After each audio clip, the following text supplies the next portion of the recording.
Everyone, आज इस video lecture में हम chemical bonding and molecular structure को ही कंटिन्यू करेंगे। ये उस चैप्टर का वीडियो लेक्चर नंबर 7 है। इससे पहले 6 क्लास हम इस चैप्टर का ऑलरेडी पढ़ा चुके हैं, तो अगर आप वो नहीं देखे तो पहले जाके देख सकते हैं।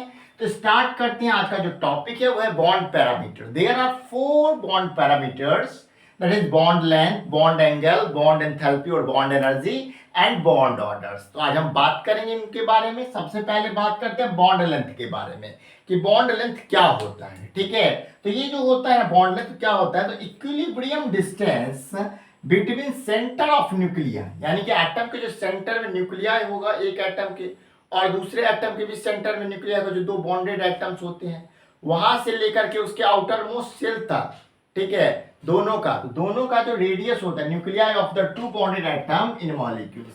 जैसे देखिए एक एटम ये है, एक एटम ये है, इसका ये कि न्यूक्लियस है, इसका भी न्यूक्लियस है, तो रेडियस 1 रेडियस 2। तो बॉन्ड लेंथ जो कैलकुलेट करते हैं तो हम क्या करते हैं, दोनों रेडियस का सम कर देते हैं। जैसे क्या, एक बॉन्ड है OH, ठीक है, कोवैलेंट बॉन्ड इन दोनों के बीच में है। ठीक है, अगर हम रेडियस देखें ऑक्सीजन का तो 74 पिकोमीटर है और अगर हम इसका देखें तो 37 पिकोमीटर है। दोनों का अगर बॉन्ड लेंथ करेंगे तो दोनों का निकालेंगे, कैलकुलेट करेंगे तो दोनों को सम कर देंगे। तो 74 प्लस 37 कितना हो जाता है, 111 पिकोमीटर, जो क्या हो जाएगा, बॉन्ड लेंथ हो जाएगा। तो ये बॉन्ड लेंथ जो है वो निकालने के लिए हमको क्या पता करना पड़ता है, रेडियस पता करना पड़ता है। किसका, दोनों जो बॉन्डेड एटम होते हैं, फिर उनका हम सम कर देते हैं। ठीक है, अब जैसे अगर हम देखते हैं कि इस तरह से बॉन्ड बना है तो covalent bond represented by dash, इस तरह से डैश होता है, इससे रिप्रेजेंट करते हैं हम दो बॉन्ड के बीच, दो एटम के बीच में। तो अब हम उसको तो आसानी से मेजरमेंट कर सकते हैं, लेकिन क्या होता है, आपको पिछले क्लासेस में भी बताया था, ये जो बॉन्ड होता है ना, ये उसको हम लोग वैसे रिप्रेजेंट करते हैं, क्योंकि बॉन्ड जो होता है वो फोर्स होता है, फोर्स ऑफ अट्रैक्शन होता है, उसको बस हम लोग रिप्रेजेंट करने के लिए काम करते हैं। और ये मेजर कैसे किया जाता है, that is measured by spectroscopic X-ray diffraction और इलेक्ट्रॉन डिफ्रैक्शन टेक्निक से हम उसको मेजर करके पता करते हैं। ठीक है, तो बॉन्ड लेंथ पता चल गया। अब कोवैलेंट रेडियस पूछ दे और बॉन्ड लेंथ आपको गिवन हो तो क्या करेंगे, bond length upon 2, covalent radius होता है और कोवैलेंट रेडियस किसके बराबर होता है, एटॉमिक रेडियस की। अब एक टॉपिक आता है इसमें, वैन वाल रेडियस। तो कोवैलेंट रेडियस समझ गए। अब यही दो रेडियस है ना, तो मान के चलिए यहां से लेंगे इसका और यहां से लेंगे इसका, और इसका जो है वो हाफ, ये क्या हो जाता है, कोवैलेंट रेडियस। तो बॉन्ड लेंथ अपॉन 2 क्या हो जाएगा, कोवैलेंट रेडियस। अब बात करते हैं लोग वैन वाल रेडियस पे, तो इसको क्या बोलते हैं, it is the 1/2 of distance between two similar, जैसे दो एटम है, दो बॉन्डेड एटम, एक यहाँ है एक यहाँ है, इन दोनों के बीच में जो इंटरन्यूक्लियर डिस्टेंस है उसका जो हाफ होता है वो होता है वैन वाल रेडियस। तो यानी कि हम क्या कह सकते हैं, it is the 1/2 of the distance between two similar adjacent atom belonging to nearest neighboring molecules of same substance in solid state। तो उसको क्या बोल देता है, तो आपको नोट करने वाला ये बात है कि कोवैलेंट रेडियस से बड़ा होगा हमेशा वैन वाल रेडियस, ग्रेटर होगा। दूसरा बात ये कहता है कि इसका जो यूनिट है एक्सप्रेस करने का वो हम लोग एंगस्ट्रम में एक्सप्रेस करेंगे, ठीक है, या पिकोमीटर में एक्सप्रेस करेंगे। आपको पता होगा कि एंगस्ट्रम को अगर मीटर में चेंज करते हैं तो 10⁻⁻10 मीटर से मल्टीप्लाई करना होता है, और पिकोमीटर को मीटर में करने के लिए 10⁻12 मीटर से करना होता है। देखेंगे ये दो बॉन्ड है, ये एक बॉन्डेड एटम है, एक ये बॉन्डेड एटम है, इन दोनों के न्यूक्लियस के बीच के जो डिस्टेंस है उसको बोलते हैं हम लोग इंटर न्यूक्लियर डिस्टेंस, और ये इसका वैल्यू है 360 पिकोमीटर। और अगर वैन वाल रेडियस बोले तो इसको 2 से डिवाइड करें 180 पिकोमीटर। और यहाँ पे ये जो है इन दोनों एटम के मतलब बॉन्ड लेंथ जो इसका है इस एटम का वो कितना है, 198 पिकोमीटर। तो जब हम इसको आर कोवैलेंट रेडियस निकालेंगे तो बॉन्ड लेंथ अपॉन 2, 198 अपॉन 2 कितना हो जाता है, 99 पिकोमीटर। तो आप समझ में आ गया होगा कि बॉन्ड लेंथ किसको बोलते हैं, कोवैलेंट रेडियस किसको बोलते हैं, एटॉमिक रेडियस किसको बोलते हैं, वैन वाल रेडियस किसको बोलते हैं। तो पहले आप इतना कॉपी में नोट कीजिए, फिर हम बात करते हैं बॉन्ड एंगल के बारे में और कुछ फैक्टर होते हैं किसके, बॉन्ड लेंथ के, उसके बारे में। तो पहले आप इसको कॉपी में अच्छे से नोट कर लीजिए, फिर हम बात करते हैं, क्योंकि नोट्स बहुत जरूरी है रिवीजन की। बात करते हैं हम लोग factor affecting bond angle. Factor जो जिस पे बॉन्ड एंगल इफेक्ट होता है, तो ये सब कौन सा है, तो पहला है मल्टीप्लिसिटी। जैसे जैसे बॉन्ड बढ़ता जाता है, यानी कि सिंगल बॉन्ड, डबल बॉन्ड और ट्रिपल बॉन्ड पढ़े थे ना, तो जैसे जैसे मल्टीप्लिसिटी मतलब बॉन्ड बढ़ेगा, अब सिंगल बॉन्ड है, डबल बॉन्ड है, ट्रिपल बॉन्ड है ना। तो अगर मान के चलिए सिंगल बॉन्ड है तो इसका बॉन्ड लेंथ सबसे ज्यादा होगा, इसका उससे कम और इसका उससे कम। तो bond length decreases with increase in bond multiplicity, bond length decreases with increase in bond multiplicity. तो सबसे ज्यादा सिंगल बॉन्ड का, फिर डबल बॉन्ड का, फिर ट्रिपल बॉन्ड का, ये होता है मल्टीप्लिसिटी का फैक्टर। दूसरा है क्या, साइज ऑफ द एटम। आपको पता है कि जैसे जैसे साइज बढ़ेगा वैसे वैसे बॉन्ड लेंथ बढ़ेगा ना जी। जैसे मान के चलिए कोई ये छोटा वाला एटम है, ठीक है, इसका है, और कोई बड़का वाला एटम है ना। तो बॉन्ड लेंथ क्या होगा, इसके रेडियस का ये जो है ये वाला और ये वाला, यही ना बॉन्ड लेंथ होता है। अब इसका बॉन्ड लेंथ बड़ा होगा, इसका बॉन्ड लेंथ बड़ा होगा, इसका होगा। तो साइज के बढ़ने से बॉन्ड लेंथ क्या होगा, ज्यादा होगा। तो हम क्या समझते हैं कि the bond length increases with increase in size of atom. Bond length बढ़ता है साइज के बढ़ने से। जैसे है क्या, ग्रुप में अगर हम पीरियोडिक टेबल में देखें तो टॉप टू बॉटम साइज बढ़ता है। जैसे कार्बन, सिलिकॉन, जर्मेनियम, तो कार्बन से ज्यादा सिलिकॉन का साइज होगा बड़ा, और सिलिकॉन से बड़ा साइज जर्मेनियम का है, तो बॉन्ड लेंथ भी क्या होगा, बढ़ेगा। तो कार्बन से ज्यादा बॉन्ड लेंथ सिलिकॉन का होगा, और उससे भी ज्यादा बॉन्ड लेंथ जर्मेनियम का होगा।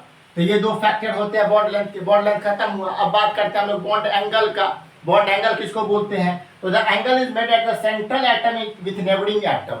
सेंट्रल एटम जो होता है, जैसे CH4 ले लेते हैं, तो कार्बन जो सेंट्रल एटम है और वो जो नेबरिंग एटम हाइड्रोजन के साथ बॉन्ड बनाएगा, तो क्या होगा, एंगल का फॉर्मेशन होगा। इसको एक्सप्रेस करते हैं डिग्री में, मिनट में, सेकंड में।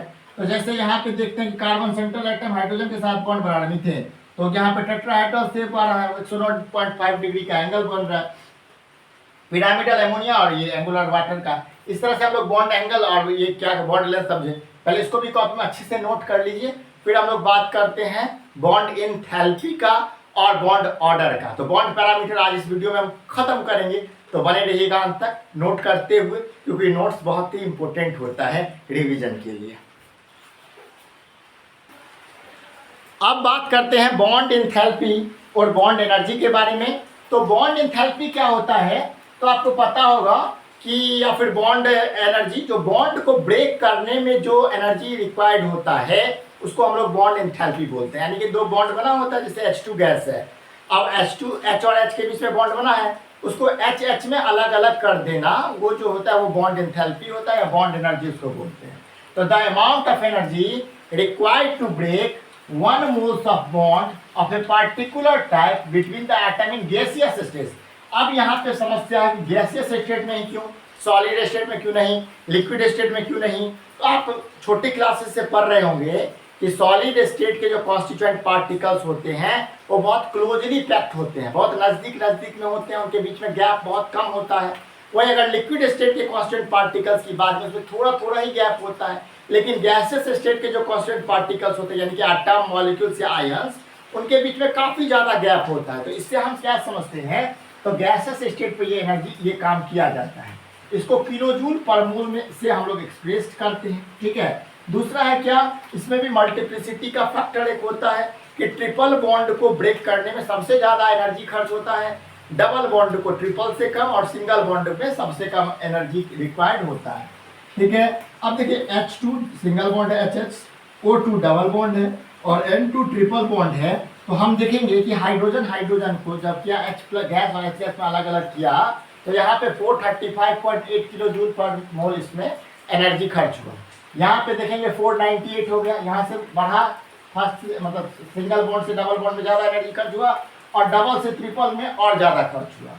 उसके बाद क्या होता है, बॉन्ड लेंथ जितना बड़ा, bond enthalpy smaller the bond length greater bond enthalpy. जितना छोटा बॉन्ड लेंथ होगा, जितना छोटा बॉन्ड लेंथ होगा, उसको तोड़ पाना उतना कठिन होगा। यानी कि इतना बड़ा है तोड़ लेंगे, और इतना बड़का हो तो इसको तोड़ने में दिक्कत होगा, क्योंकि पकड़े हुए नहीं करेगा। तो ठीक वैसे ही कॉन्सेप्ट लगाइए कि smaller the bond length greater bond enthalpy and vice versa. और ट्रिपल बॉन्ड में ज़्यादा एनर्जी, फिर सिंगल डबल में, फिर सिंगल में। तो ये जो है बॉन्ड एंथैल्पी क्या होता है, तो amount of energy required to break 1 moles of bond, मतलब बॉन्ड ब्रेक करने में जो एनर्जी रिक्वायर्ड होती है, HH के बॉन्ड को ब्रेक कर एच में बदलने में के लिए में जो एनर्जी खर्च होती है उसको बोलते हैं हम लोग बॉन्ड एंथैल्पी या बॉन्ड एनर्जी। Any doubt? अगर कोई डाउट है तो कमेंट बॉक्स में लिखिए, हम आपको पूरा बताएंगे। पहले इसको आप अच्छे से नोट कर लीजिए कॉपी में, और फिर हम लोग बात करते हैं बॉन्ड ऑर्डर की, जो बहुत ही इंपॉर्टेंट। अब देखेंगे हम लोग बॉन्ड ऑर्डर के बारे में। तो बॉन्ड ऑर्डर क्या होता है? The bond order is defined as number of bond between two atom in molecules. Molecules के अंदर जो दो एटम होते हैं उनमें जो नंबर ऑफ बॉन्ड होता है उसी को बोलते हैं बॉन्ड ऑर्डर। ठीक है, जैसे H2 में H के बीच में एक बॉन्ड है तो बॉन्ड ऑर्डर यहाँ क्या हो गया 1, O2 के बीच में डबल बॉन्ड है तो 2, और N2 के बीच में 3, तो बॉन्ड ऑर्डर तो ये समझ गए। ये यहीं तक के लिए ये रूल है, क्योंकि इसी चैप्टर में हम लोग बॉन्ड ऑर्डर के और भी रूल्स को देखेंगे। जैसे क्या है, बॉन्ड ऑर्डर निकालने का फॉर्मूला होता है half 1/2 into NB minus NA। NB क्या होता है? नंबर ऑफ बॉन्डिंग इलेक्ट्रॉन, और NA क्या होता है? Number of non bonding electron. और आपको ये जान के आश्चर्य होगा कि बॉन्ड ऑर्डर जो है पॉजिटिव भी हो सकता है, निगेटिव भी हो सकता है, जीरो भी हो सकता है, फ्रैक्शन में भी हो सकता है। तो इसको बाद में हम लोग सीखेंगे, पहले आप इतना नोट कर लीजिए। और बॉन्ड पैरामीटर जो टॉपिक था, बॉन्ड पैरामीटर नाम का जो टॉपिक था, उसमें आप bond length, bond angle, bond enthalpy और बॉन्ड ऑर्डर चारों चीज सीख लिए हैं।